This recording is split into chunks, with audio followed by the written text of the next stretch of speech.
Living in the goodness. My godfather is a willing servant of God's spirit and spiritual principles.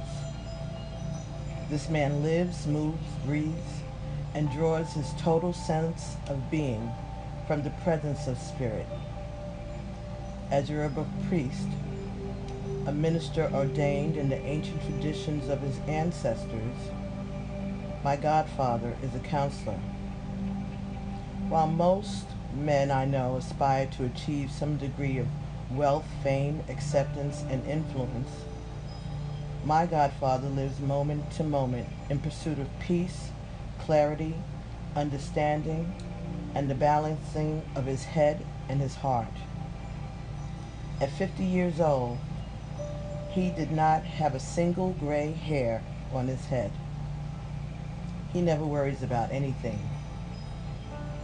Perhaps it is because he will not leave his house, implement a plan or goal, or respond to a question unless he is prompted and assured by his own inner voice.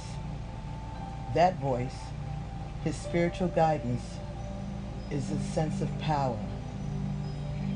He says it brings him peace and assurance, what our ancestors called blessed assurance. My godfather is not concerned with the ways of the world.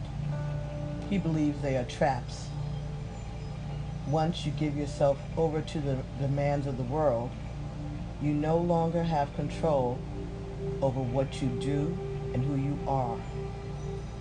You're now subject to the changing demands of people and events with which you have no intimate contact. Losing your self-sense to the world is what he calls an identity crisis. Yoruba culture has supported my godfather in identifying himself as a black man without crisis or struggle. African culture acknowledges black men. Yoruba, the culture or way of life embraced by the people of northwestern Nigeria, gave my godfather a land of origin, a place to belong to. Understanding that more than 87% of the slaves transported to North America came from this region helped him to identify his ancestral and spiritual heritage. Once this was done, he had a foundation, a cultural foundation that provided him with the standard of behavior and a philosophy by which he could govern his life. All people need a place to which they belong, a place from which they can draw strength and a sense of self, no matter where they find themselves. In my godfather's case, Yoruba culture prescribed a lifestyle and social mores which he has followed as a meaningful process for structuring his life. For the descendants of Africans born in this foreign place, living in a foreign culture, it is important to embrace a philosophy that inspires and enhances our instinctual urges and innate characteristics. For my godfather, Yoruba culture provided mental, emotional, and spiritual constructs from which he could derive a balanced life. Not everyone, however, is a descendant of the Yoruba. According to my father, this does not matter. Being an African or anything else will not help you if you do not know where you come from. You come from God. Africa was just an important stop on your journey. In your quest to get back to the beginning of your existence, you must go all the way back to God. Being an African will provide you with a roadmap, not a guarantee that you'll make it. My godfather teaches other men and women how to get back to God as descendants of Africa. He also teaches them about power. According to Yoruba tradition, the lion is not the only representation of power in the universe. Yes, the roar of the lion subdues the wills of others by striking fear in the heart. Yes, the lion's size, position, and reputation among other beasts is one of aggressive authority. Yes, the lion is powerful, but so are the sun and the moon. Ballet, pronounced ballet, as I called my godfather, taught me about the power of silence, the power of peace, the power of obedience to your own head and inner voice. With a clear and peaceful mind comes power. I remember once Ballet asked me, if you could be anything in the world, what would you choose to be? I was young at the time. I didn't know any better. After what I considered to be deep reflection on what I knew about life, I responded that I would be a chicken. In my mind, everyone liked chicken. They were useful, in high demand, and put to extremely versatile uses. He laughed and said, me? I want to be a cool, clear glass of water. You can see it and see through it. What you cannot see is the power in it.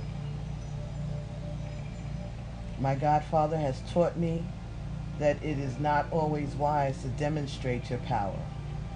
Once you understand what it is and how it operates, you must simply live it and through it, not because of it. Once you understand what it is and how it operates, you must simply live in it and through it, not because of it. My godfather was not always like this. In his wild, youthful days, he was a fast-talking, hot-tempered, and very busy doing to make his way in the world. He was up-in-your-face kind of guy. Something, I'm not really sure what, turned him around. He surrendered his mind, body, and most important, his ego to the goodness of spirit. Today, he is the gentlest, most loving, compassionate, and wise man I know. These terms are not what we are taught to associate with the concepts of masculine power. The world expects men to be forceful, aggressive, and domineering. This boisterous demonstration of manhood is not an African concept. It is an outgrowth of the European conquest of the world. African culture stresses balance, harmony, peace, and being flexible enough to meet the ever-growing, ever-changing demands of life. These are not qualities one develops through aggression, domination, or the many other attributes we ascribe to men of power today. The power of silence. Wisdom is silent. Love is silent. Patience is silent. Life is actually silent.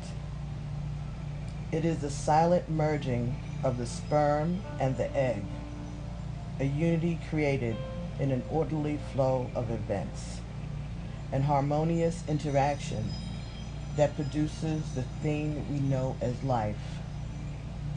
This order, flow, harmony, and balance of the unlike forces in life have absolutely nothing to do with how much money you have, how far your car can go, where you live, or how many degrees you hold. The flow of life is the same for everyone. It is the degree of awareness, acknowledgement, acceptance, and understanding of how life flows that will determine how and where you live in the universal scheme of things. My godfather understands that quality of life is really what matters. What you are able to accomplish in life will be determined by your understanding of how life works. It is not how fast, how hard, or with how much bravado you live that matters. There is no way I can say men are stupid and still honor what this man has taught me about men and about being a woman. He has taught me that it is my duty as a black woman to recognize the fear in black men, to acknowledge their anger, and to realize it is not my fault. He says it is of utmost importance to our collective survival that women look beyond the hostility men display in order to see the truth of who black men are. Black men are our mirrors. They reflect a part of who and what we are. They were marinated in our wombs. Therefore, we must pray for the spirits of black men because they reflect the angry, hostile parts of ourselves. When we shift in our thoughts and feelings, the men in our lives will shift. Prayer and forgiveness are the responsible ways women can assist the men they love in finding their souls. Prayer and forgiveness are the responsible ways women can assist the men they love in finding their souls. It is also the only way to create the balance, harmony, love, and peace needed to overcome the challenges the total self of the African American community confronts in the world. When I think about my father and brother, in light of what I know about my godfather, I see some very definite benefits in black men living a spiritual life. The first benefit is that culture provides you with a philosophy and standards, a framework from which you can approach life. African cultures, for example, are we rather than I-oriented frameworks. People are not isolated, left to fend on their own. Culture also provides traditions, rituals, and ceremonies that enliven the spirit and connect one person to another. When the spirit is alive, it is alert and focused. This gives you inner strength. Cultural constructs foster the development of character, a framework within which you are expected to function. Cultural constructs foster the development of character, a framework within which you are expected to function. The development of character shifts the focus from what you do to how you do it for the benefit of we. The development of character shifts the focus from what you do to how you do it for the benefit of we. Character developed through adherence to African culture is inevitably grounded in a spiritual philosophy or spiritual principles. A spiritual philosophy takes the human guesswork out of living. It brings the mental, emotional, and physical being into alignment with the mandates of a higher order, a divine spiritual order, the natural order of God. Through a spiritual philosophy that encourages you to practice spiritual principles, your character is strengthened.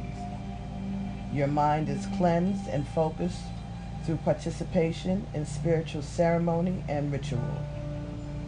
Your body, which has no mind of its own, ultimately becomes obedient to the focused mind of a spiritually grounded character. Aside from culture, a spiritually grounded lifestyle provides a process for living. It prescribes routines which foster the development of discipline. Process also evokes purposeful preparation, patience, persistence, and reliance upon the natural order of the divine rather than the random acts of people. Spiritual principles and practices encourage conscientious thought and action because they are grounded in a framework of accountability to a divine source. This accountability raises the consciousness from the limitation and restriction of being human to the unlimited resources of an omnipresent creator.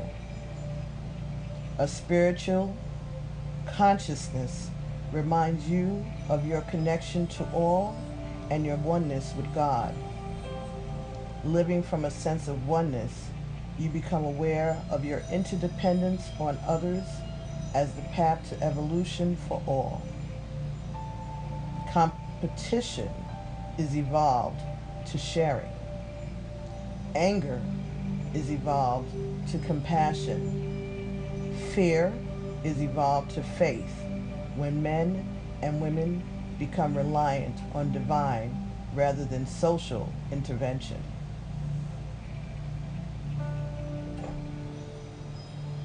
Because my godfather is a black man grounded in a culturally based spiritual philosophy, the often expected and accepted tug of war does not exist between him and the women in his life.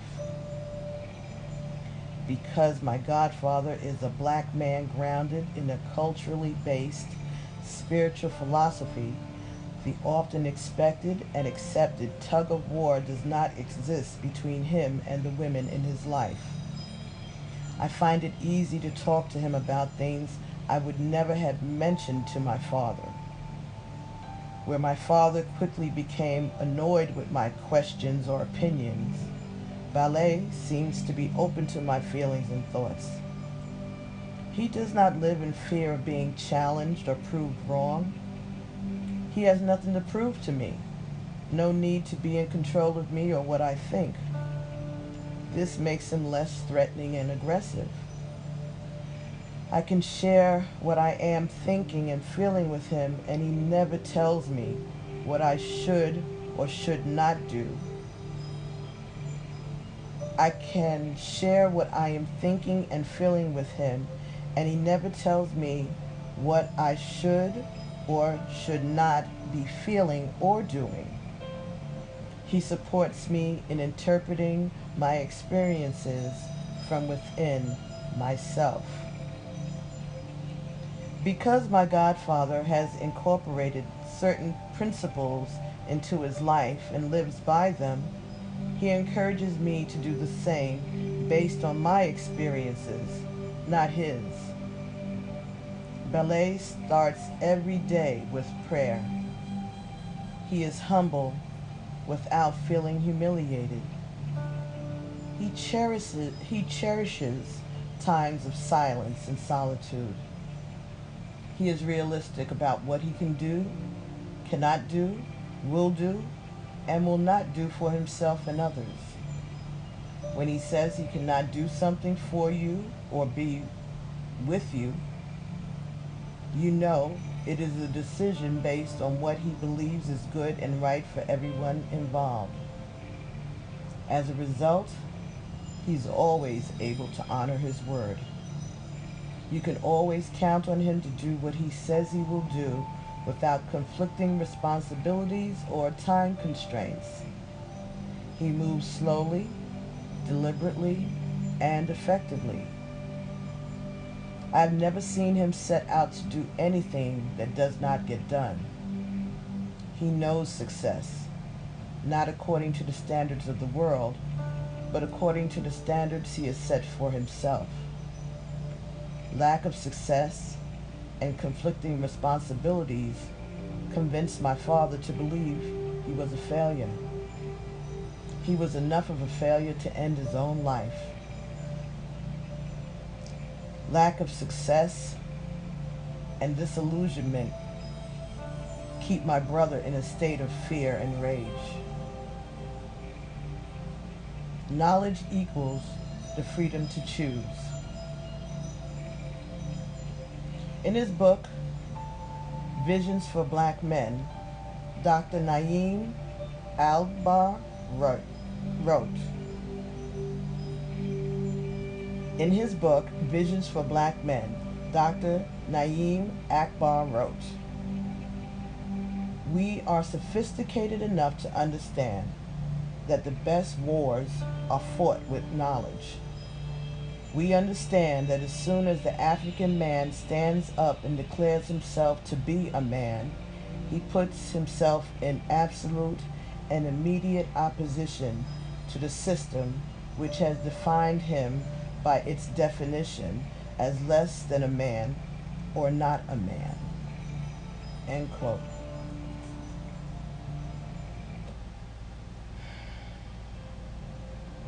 I am quite sure that the United States Army had a perfectly logical rationale for not honoring the promise made to my father. It appears as though there was a belief that he was less than a man who should have been grateful not to be rotting away in Leavenworth. The emasculation of my father did not begin when he went to prison or end when he was dishonorably discharged. Throughout his life, he was rejected, denied, betrayed, and oppressed by a system that thrives on the diminishing capacity of black men. I now believe, however, that his biggest problem was that he accepted as true what other people thought, felt, and said about him.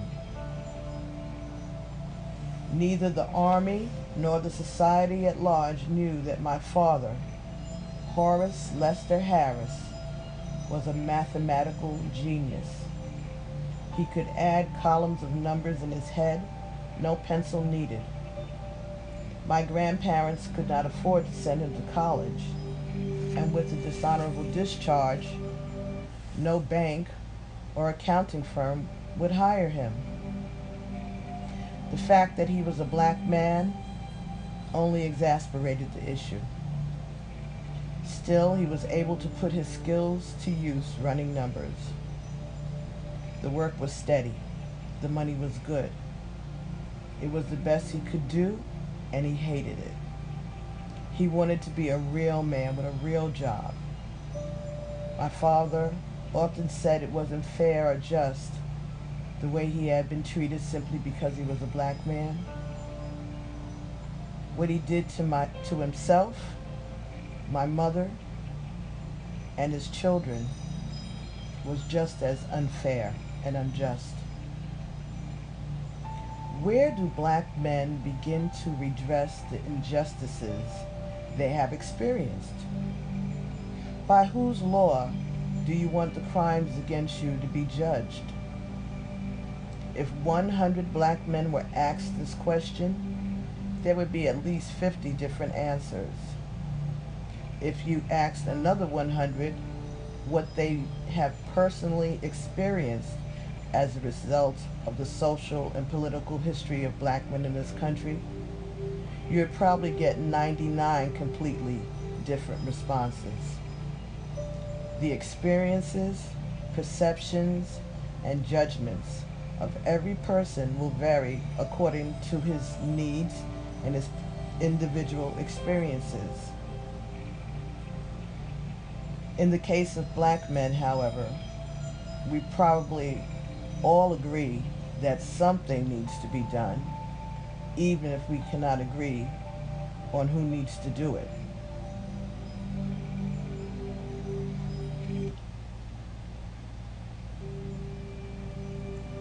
According to the laws of the land, when people are aggrieved, they have the right to petition an authority for redress of their grievance.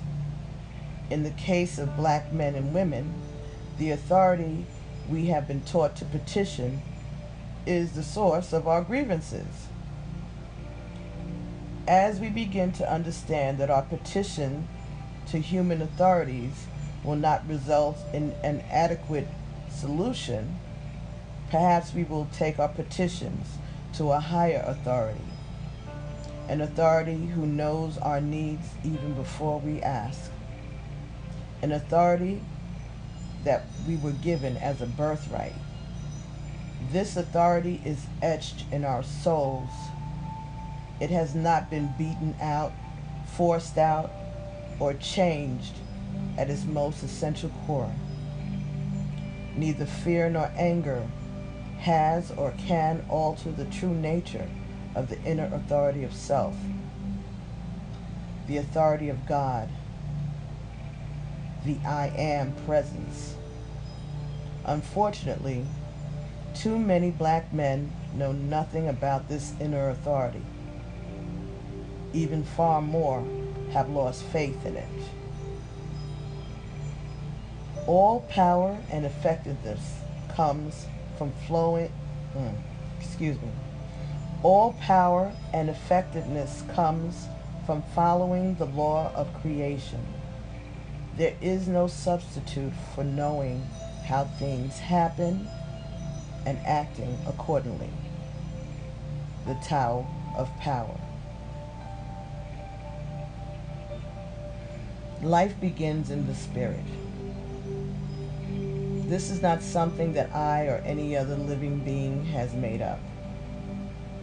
The coming together of two lives to promote the silent, unaided development of a new life in the darkness of the womb is a spiritual as well as a physical phenomenon. The coming together of two lives to promote the silent, unaided development of a new life in the darkness of the womb is a spiritual as well as a physical phenomenon.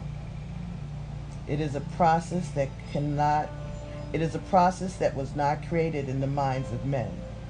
It is a process that can be altered only by the intentional interruption of the orderly flow of natural events. Life is a spiritual process where the unseen becomes seen, the unknown becomes known and tangible at just the right time. Timing leads to power.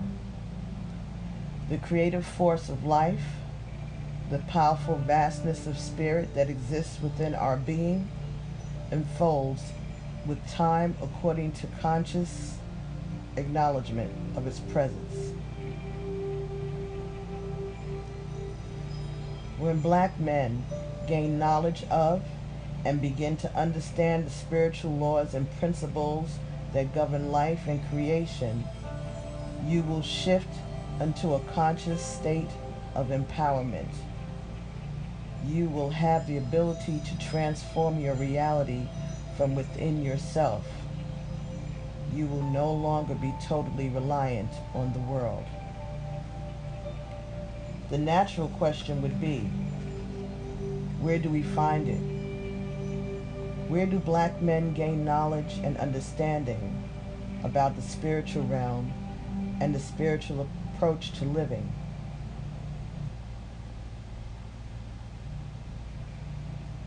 The first step is to be willing. You must be willing to change, give up, shift your perception from physical to a spiritual way of living. Spirit meaning God.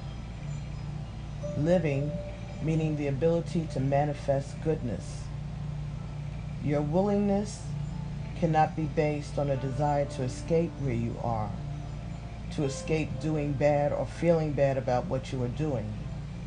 It must be a willingness born of the desire to know the truth about God, Spirit, in relation to who you are.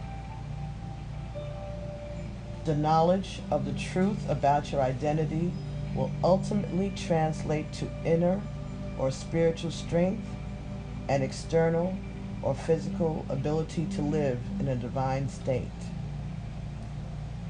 To attain this knowledge, You must be willing to surrender everything you now believe about yourself and the world in order to recognize the truth that surrounds you.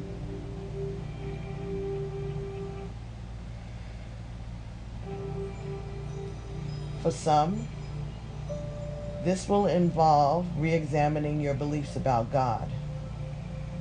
It is your system of beliefs that hinder or enhances the ability to utilize the knowledge you gain in life. Life is a process. Spiritual reality is a process. The process begins with a willingness to clean out the heart and open the mind. The result is awareness, alignment, and harmony within the being. The result is awareness, alignment, and harmony within the being. When there is alignment within the self, the mysteries of the spiritual realm and the wealth of life are at your disposal. Ashe, brothers. Well, I thank you for allowing me to share these words that excerpt from The Spirit of a Man, A Vision of Transformation for Black Men and the Women Who Love Them by IYANLA VANZANT.